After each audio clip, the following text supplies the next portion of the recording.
சிங்கப்பூரில் சமீப காலமாக சூதாட்டக்காரர்களின் எண்ணிக்கை குறைந்து வருகிறது. சூதாட்டம் ஆடுபவர்களின் எண்ணிக்கை 2017இல் 52%ஆகவும், 2020இல் 44%ஆகவும், 2023இல் 40%ஆகவும் குறைந்து காணப்படுகிறது.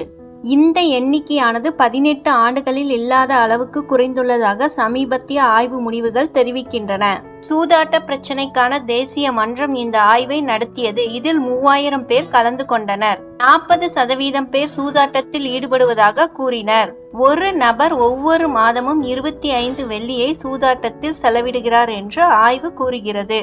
ஆனால் சட்டவிரோதமான ஆன்லைன் சூதாட்ட நடவடிக்கைகள் சிறிதளவு அதிகரித்துள்ளதாக அதிகாரிகள் தெரிவித்துள்ளனர்.